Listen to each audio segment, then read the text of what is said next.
right, Russ, thanks for being on the show. I'm excited for this conversation. I wonder if you could just tell the viewers a little bit about yourself and a little bit about FINTRX.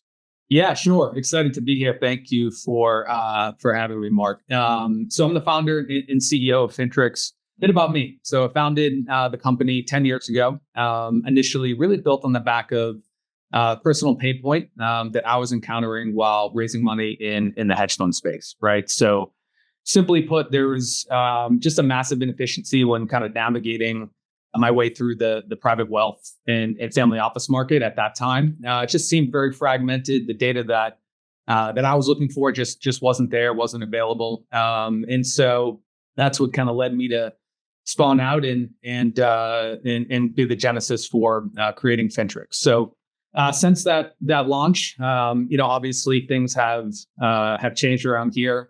We've continued to grow really quickly, and today operate as a 100+ person team based here just south of Boston, and really offering vertically integrated platform, providing very comprehensive wealth data across the family office, RIA, advisor, broker dealer ecosystems, as well as endowments and foundations, which we recently rolled out. And so we offer that to thousands of users globally and really drive towards ultimately empowering them to map or access or even sell into this wealth landscape more efficiently. And, to that point, anyone who has ever targeted these channels can really appreciate how difficult and trying that can be, incredibly time consuming. It can be very fruitful, but the fragmented nature with all these disparate data sources can be really tough to tackle efficiently. So we really solve for that at the core level. And it really has been our mission right from day one to, regardless of your use case, whether you're raising money for a fund, distributing products, ETFs, in the alternative sector, the traditional sector, regardless of the medium, our goal is to really take all of that data, put it into a really digestible, searchable format for you, and then provide analysis and insight on that data to allow you to use it very efficiently in a personalized manner. It certainly is a tough space to target sometimes, especially on the private side, right? That's what it often said, that it's kind of an industry you got to be invited into.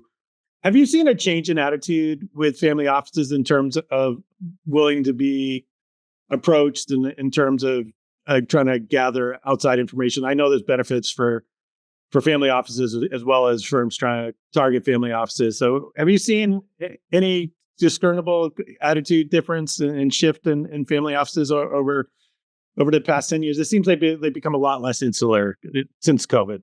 I would agree with that. I think there's definitely a palpable shift that I can see, right, since first starting the company to today, around the forward-facing nature of family offices and how they present. And not to say that they are as forward-facing as a PE firm or a VC shop or something like that. But that being said, when first starting the company, most of these firms were like totally off the grid. That's still the case to some capacity. But I think there's a deal flow component to this as well, where a family is making direct investments, for example, or even into funds.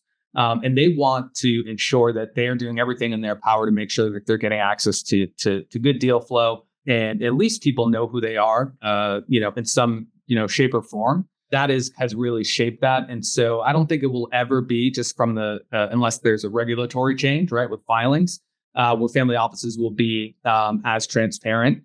But there's definitely been a switch there, and I think that's been really good for us in our business, and kind of runs in line with some of the macro trends within family offices today in terms of their growth and where they're investing. Yes, certainly has been a growth in that market, both on the private side and the commercial. Hey, before we get too much into talking about the industry and some of the trends, whenever I get a chance to talk to a founder, I always love to hear their kind of journey a little bit more. Now that you've been at this for 10 years, and obviously your business is in a great path right now. What kind of, looking back on the past decade of starting a business, why it was maybe a little bit harder than you thought, and what advice would you give to your younger self?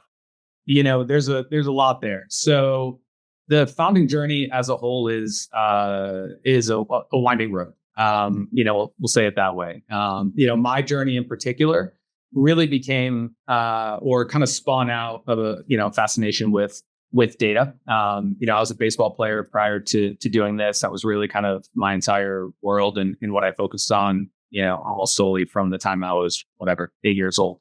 And so after that journey finished, after college, I started a data business, and that business was like, focused on the baseball market and tracking like top prospects and things like that. Ultimately was a really fun and interesting thing to do. However, it wasn't the large market and kind of medium that that would ultimately be it for me. But that really taught me and kind of gave me the understanding of the power of data, right? And using data and providing layers of intelligence on that data to specific verticalized markets and how valuable that could be. And so, this opportunity here at founding FINTRX, speaks to that. It's just a different medium, but the same kind of theory applies, right? And so in our world, it's all about, private wealth and the wealth markets and providing transparency and actionable insights and data to that market. In terms of advice, founding the company, I would say a couple of things. First, so many great businesses are spawned out of a real need. So, for me, that was very clear. I didn't go into that role of raising money thinking, hey, I'm looking for a problem to. Yeah, you lived the problem. You know it well. Yeah, you lived it. Start with a real problem. I think that's super important. Also, learn to do a little bit of everything in the early days. Be a builder, be a creator.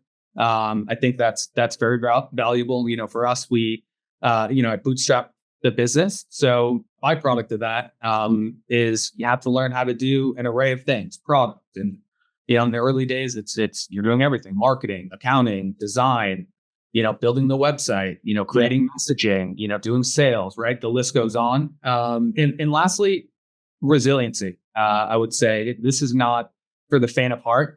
I'll say that, it's not easy. It's really rewarding, watching your team grow and creating some really wonderful relationships and all of that. But you have to have a massive amount of conviction. I would say you have to be really competitive, and, there's definitely a piece of entrepreneurship that's just simply about like, how bad do you want it? And, how much friction and pain are you willing to withstand, especially in the early days. But conviction would be my biggest piece of advice. You got to have it.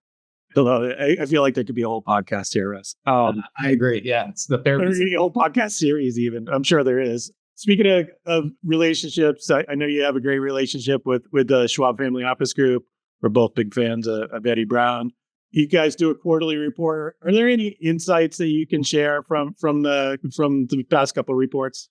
Yeah, I would say in this, there's a through line here, probably much of what we might chat a little bit more about today in terms of kind of the, overarching themes within the family office space. But, I think my biggest takeaway from that report is really the emergence of tech investments, just as a sector, certainly within funds, but really heavily within the direct investment landscape, and how that is really starting to shape the direction of some of these family offices, both on the single and multi side.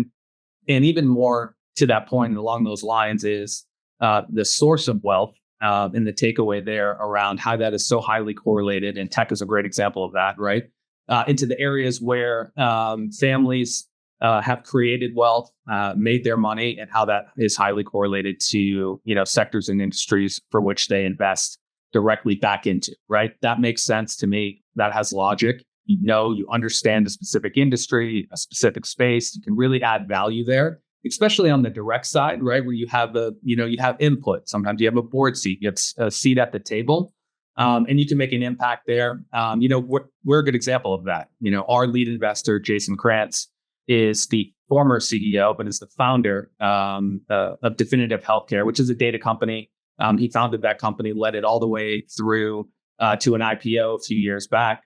Massively successful outcome. And he's a great example of that, right? So Definitive Healthcare is a data company, just like us. It's in a different medium, healthcare versus financial services. But, the ethos there makes, it makes sense, right? He has been very, very helpful to us. He understands the data business. He has a board seat. He can have impact. And so, that was probably the biggest takeaway from us. The numbers really jumped off the screen with whether it was tech or real estate or even things like, manufacturing. It doesn't really matter what the medium is. Investing directly back in allows them to have, a really nice impact, and not just another PE firm, another portfolio company. Like, you're taking money from someone who can really add value. They say data's the new oil, right? So regardless of the industry, you're seeing, and healthcare is one of those other ones that's ripe for disruption and needs more of an approach like that, right? Complex data, right? It almost is like the more fragmented, the more complex, be it proprietary or not, makes for kind of the better story and the better product there, right? The better oil. Let's talk about the family office market in general. It does seem like there's been an acceleration of that. It does seem like it's a winning business model, both on the private side, the single family offices. We're seeing numbers there that they're expecting the growth of that market, both domestically and internationally, approached 10,000 family offices. And then you see the commercial side is certainly the word gets kind of used and abused a little bit, but you certainly see a lot more multifamily offices. And that model seems to be a winning family model as well, considering the shift of assets from wirehouses and whatnot. What does the data say? What do you see in the market in terms of growth, and do you see any differences between those two segments?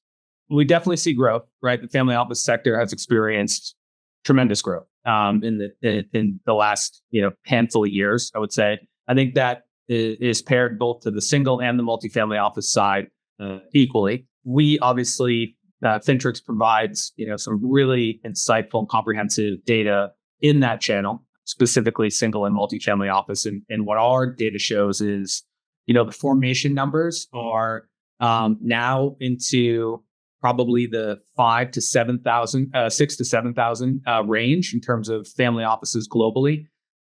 You see numbers all over the place there. You too. Numbers quoted everywhere. Yeah. I think, and we attribute that to a couple of things. One, are folks counting or not counting, kind of these investment firms that, do a number of things. And one of those things is they have a large family office services arm. Another, what makes a true single family office? Is it 50 million and above? Is it, 250 million and above? There's such a range there, but I think the through line is there are major tailwinds. The numbers are growing in this market, and it's really a market that it can't be ignored, right? It can't be ignored anymore, even from the largest asset managers as they're thinking about this market from an LP standpoint.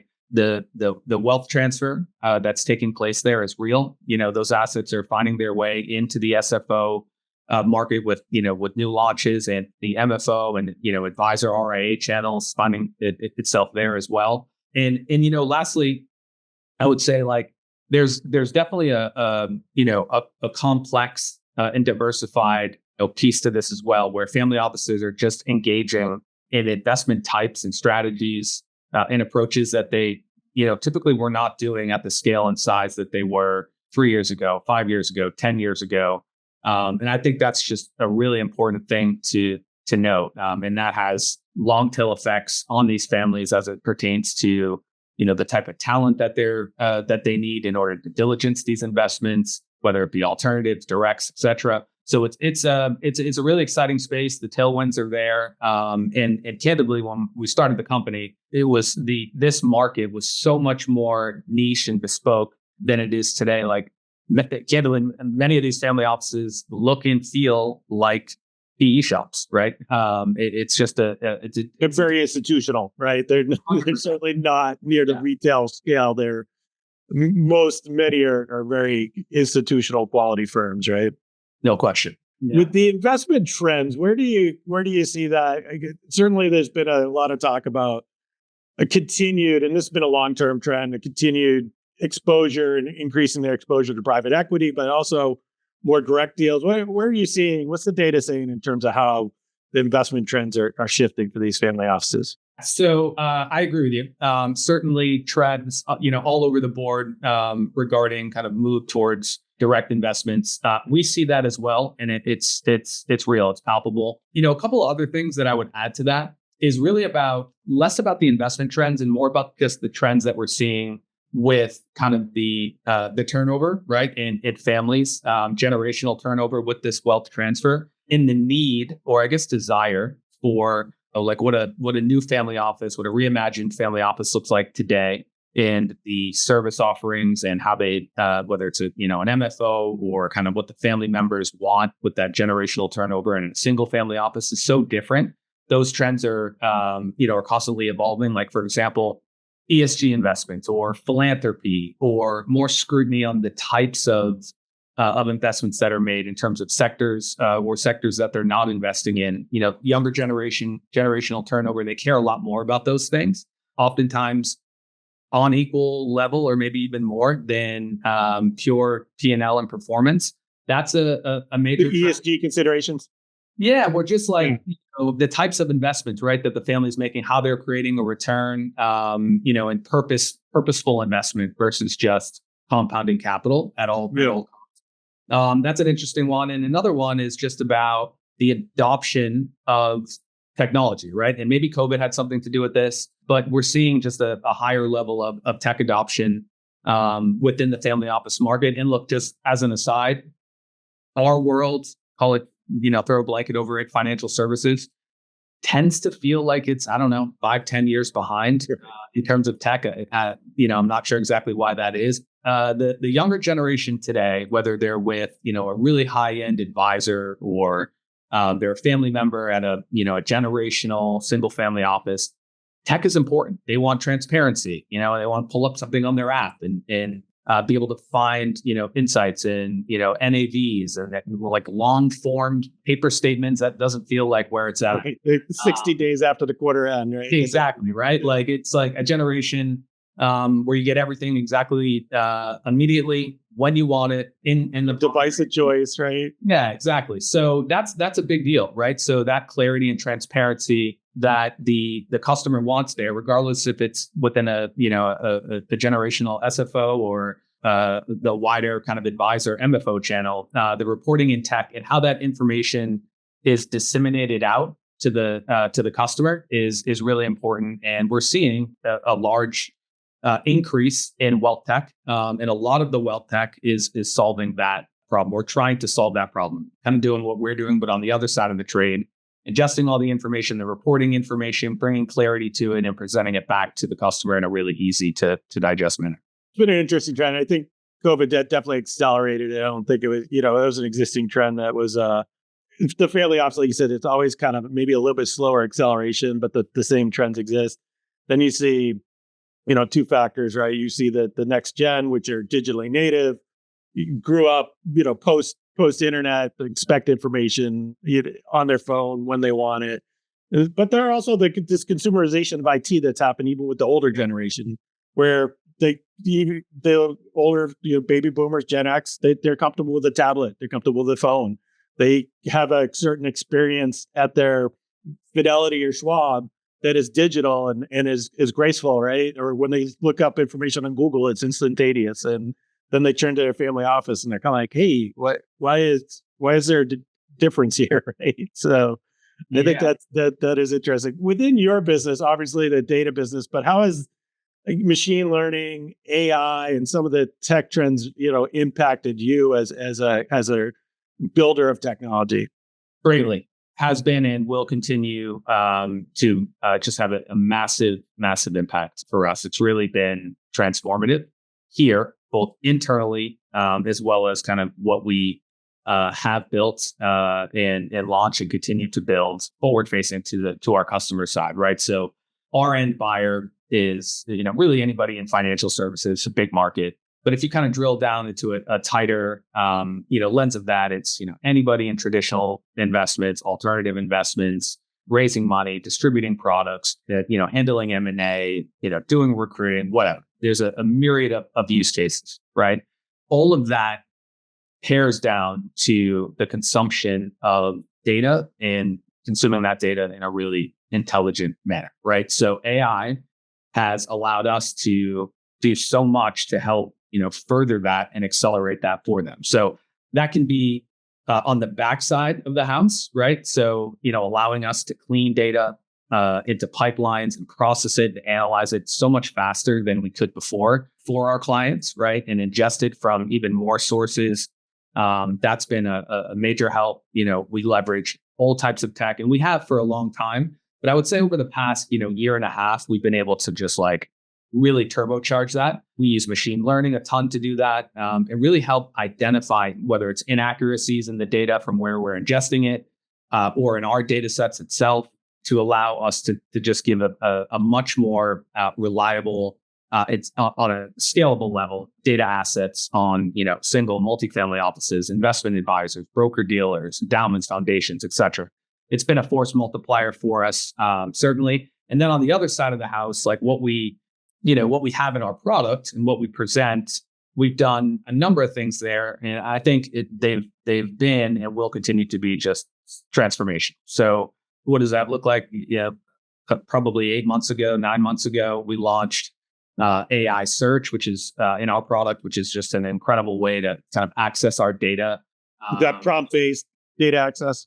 It's natural language, right? So you think about any data company, we have hundreds of filters, we have millions of records. It's just our UI is beautiful. It's really well done and it's easy to navigate. But at the end of the day, still, in any data product, you need to go in, put the filters in to pare it down, right? Kind of in a funnel approach.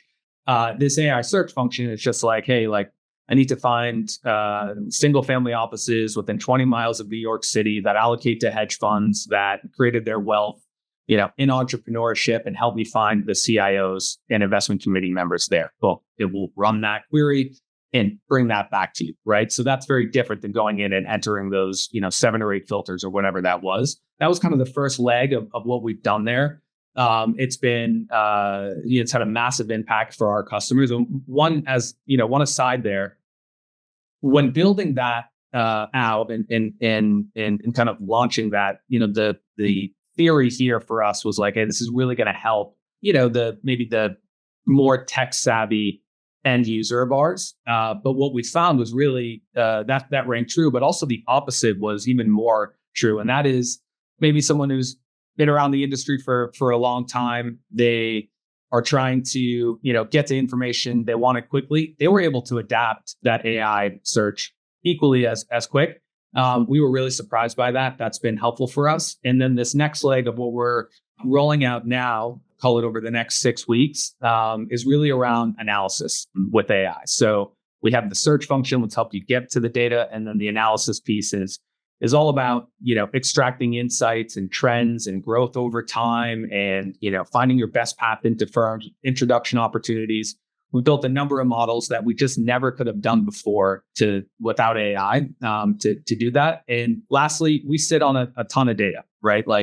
We are, to your point earlier, data is the new oil. And just by happenstance and pure good fortune, this has been dropped in our lap, and we've hired a number of AI focused engineers to really expedite this. But the reality is our data is big. It's changing all the time. People changing jobs, email changes, role changes, new launches, investment activity, all these things. And we can now point our scalable models at that and digest and pull out insights, almost instantly. So it's amazing. If you can't tell, I get really excited about what we've done and where we're going with AI. I feel it's the future of tech as in general, but I think it's going to be just an accelerator for tech businesses that have a data layer or data component to them. Yes, we do. Yeah. I mean, you say, the futures here is just not evenly distributed, right? And there's some firms that are really taking advantage of AI, like with the natural language search. You don't need to know how to use the system anymore. Regardless of how graceful and usable it is, what you want is that from a business perspective, you just tell it in natural language and you get the results that you want. That's incredibly powerful. And that's, never mind that then what can be done with it afterwards, right? So where it's going. Where it's going, right? We know what it looks like today. But I think so much of it is for companies like ours, is to build outputs, build products, build features, build functionality with AI that feel natural within the product, right? I'm an internal wholesaler, an external wholesaler, somebody on an IR team. When I come into a product and I want to leverage, the tool or leverage AI, it shouldn't feel like it's like slapped on as an afterthought or kind of bolted on. Yeah, I think that's what you're seeing. And, we use a lot of products too in our vendors. Oftentimes it kind of feels like it's an afterthought, which it is. Like that's the reality of it. We didn't have this 4 years ago, right? So I think that's a big component to it as well. And will really kind of bifurcate where, in my opinion, where AI becomes super successful and adopted and used within products and where it does not. And that is like, how native does it feel to the experience, to the user, and how valuable is it to either helping them get to data or information they want to, or extract insights from data and information that they otherwise were not able to do prior to the adoption of AI. This has been a great conversation, Russ. Just want to wrap it up on a personal note. I know that you played varsity baseball for UConn. How does being a collegiate athlete shaped your professional career? Heavily. Yes. I would say heavily. It teaches you failure.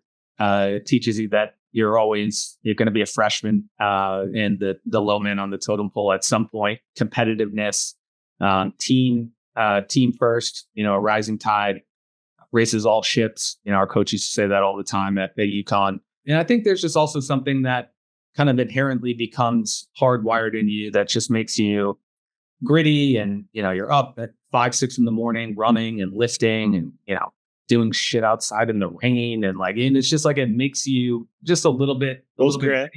Yeah. It's not always glorious. Like, yeah, of course, when you have a Big East weekend and, you're playing under the lights and, at Notre Dame or something like that, like, yeah, that feels glorious to your parents who come and watch and have you. But the lead up to there, and that's hours that put in. Yeah. It's any sport. Right. Also, I think, relationship building, team building, and all of that really transferable to business and candidly, like a lot of what you see here within our team is built like a team, right? We're not a family. We are a team. You can't pick your crazy uncle, but you can, work in and maneuver around your teammates, right? So that presents itself to create a merit-based environment where, you have to earn it every single day. And I talk to the team about that, all the time. We are a team first, and, you have to really feel like you earn your right to do whatever you do every single day. I think that's really important. Competitive or resourcefulness, all those things that a wonderful teammate is made up of, regardless if they're on the baseball team, the football team, the track team, or on a sales team or a data and research team, whatever it is. A great teammate, makes people around them better and rises up the level of the team. And I think that runs true for, business teams as well. So not always executed perfectly, but that's how we strive to build our team. You had a chance to play in the Cape League. Do you have a favorite Cape League story you want to share? Yeah, I mean, man, I have a bunch. Yeah, so I played in a few different summer ball teams. The Cape League, the NECBL. I would say my biggest takeaway from those leagues, which for anybody listening who's not overly familiar, which you're probably not, college baseball is not very important. But you live with stranger families. That's how that works. So the model is, whether you're playing in the Cape League, we'll use that example, or the NECBL, you finish your college season. So you're 18, 19, 20, 21, something like that. And then you get shipped off to whatever, Chatham or, Iowa, and playing in a league in the Midwest. Or, one summer I spent in Keene, New Hampshire. And you live with host families who bring you in. You don't know them. You've never met them before. You show up there one day with your bag, and this family welcomes you into their home, and you sleep in a spare bedroom and whatever. It's a really interesting thing. And I think one of my favorite stories spawns off of that. So like one summer, I was in Keene, as I mentioned, and my host family, they had a tie to the local golf course. And my summer job, they also give you a job. Everybody lives with a family and you get a job. So some of my buddies were like working at the fish market, doing things like that. Other people were working, outside on, roads, like in like local school systems, whatever. My summer job, along with my roommate within the family, was to cut the greens, the local golf course. For context, I did not golf at the time. As a golfer now, I look back at that story. I did it with my buddy Kevin Malillo, who actually had a cup of coffee in the big leagues. He was an amazing player and a great guy. Went to the University of South Carolina. So if you picture us, we like laugh about this today. Two like 19-year-old kids at like 4:45 in the morning, pitch black. We're absolutely exhausted and we're out mowing greens, no idea what we're doing, hacking it up. And I look back at that story today and just think like, as a golfer, like the damage we must have done on the golf course at that time is just a sight to behold. But there's so many things like that. And you know, I think the through line there is my favorite stories are as it pertains to my baseball career are never about, you know, that big win we had or like that big hit or whatever. It's all about like just relationship stuff. And I talk to our team about that a lot here too. Like enjoy the journey, meaningful work, meaningful relationships. Those are the types of things that will move the needle for you in time when you look back on different experiences. And I think that's a perfect example of that. It's those kind of things that I really value. You know, just wrapping it up here. One final question. We're obviously talking about data. We're talking about baseball. How do you feel about the nerds taking over baseball? You're a fan, or you know what, in the game? What do you think? Funny enough, I'm no longer a fan. I think it's over-indexed, and I don't think that's indigenous just to baseball. I think all sports have become like too nerdified. I think probably one day in a prior world, it was over-indexed the other way, all on like gut feeling. And then I think there was a lot of validity to the Moneyball thing and all of that, which led to, you know, that being adopted into football and, you know, in every other sport. But I mean, there has to be some component to it where it's feel and wherewithal. And I do feel like that's been a bit over-indexed. So my answer would be no, I'm not a big fan of that. And I think also, funny enough, data backs that up. You know, Oakland never really turned into anything great with in Moneyball, and it usually comes down to spend. You know, offense is down now. Roster creation. So, but yeah, I over-index. You know, you see it also with NFL teams constantly going for it on fourth down. Going for two. Looking at players, they're pitching a perfect game and they're pulling them out. It's like, what are we doing? I know, because the data says the pitch count on this next start. Yeah, ruining the product. It's like, right. I feel like the product got a little better with the pitch count, but you know, being a Red Sox fan, it's tough these days. It's been tough for a long time. So being a Red Sox fan in general is tough. Netflix threw us a little bone there with that nice 2004. Those are days. 2005, but yeah, it's tough being a Red Sox fan, no question. That's what we got now, right? We're holding on to. So we have Netflix series from 10 years ago, 20 years ago. Oh, so that in the dynasty. All right, Russ, this has been a great conversation. I really appreciate you sharing and spending some time with us today. Thanks so much for having me. I really appreciate it and enjoyed it.